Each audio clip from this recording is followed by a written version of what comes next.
Blok apert ta' diskussjoni u kontinwament bl-involviment ta' dawk preżenti, il-Partit Nazzjonalista permezz tal-MNPN tal-attività f'Jum il-Mara biex jiddiskuti t-tema tan-nisa fis-soċjetà Maltija. Il-kap tal-Partit Nazzjonalista Adrian Delija qal li hemm bżonn li nneħħu t-tabus kontra n-nisa, kemm fuq ix-xogħol, kemm fid-dar u fi kwalunkwe aspett tal-ħajja tagħhom. U qal li d-diżugwaljanza fis-soċjetà trid tiġi eliminata u flok dan ikun hemm aktar rikonoxximent lejn il-mara u lejn l-om. Adrian Delija saħaq li l-valur tal-mara huwa imprezzabbli. Huwa qal li l-obbligu tal-Partit Nazzjonalista mhux biss huwa li jkun il-vuċi tan-nisa iżda wkoll li jinvolvi aktar nisa fil-politika tiegħu. Fost il-kelliema preżenti kien hemm Claudette Buttigieg, il-kelliema tal-Partit Nazzjonalista għad-drittijiet indaqs, li qalet li hemm bżonn li jkun hemm aktar għarfien fuq l-ugwaljanza.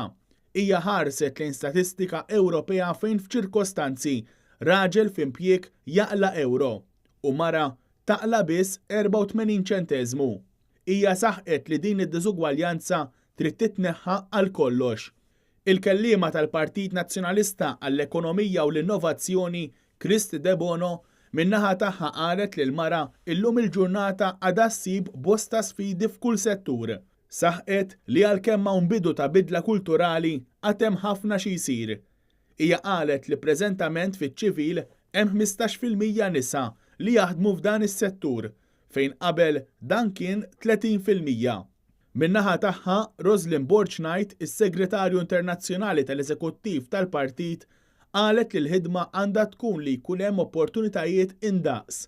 Għandu jkun hemm bilanċ iżda drittijiet għal kulħadd indaqs. Hija qalet li hemm bżonn li jiġu introdotti aktar inċentivi li jħadnu tas-sew l-ugwaljanza. Il-mara tal-kap tal-Partit Nazzjonalista, Dr. Nikki Vella De Fremo, qalet li fis-soċjetà hemm diskrepanza kbira u dan mhux biss f'pajjiżna iżda anke f'pajjiżi lil hinn. Hija qalet li għalkemm saru avvanzi fuq dan, hija trid li tinbidel ir-realtà u jiġu affaċċjati tas-sew il-problemi li l-mara issib quddiem wiċċha illum il-ġurnata. Matul l-attività kien hemm diversi persuni li intervjenew fid-diskussjoni dwar dan is-suġġett.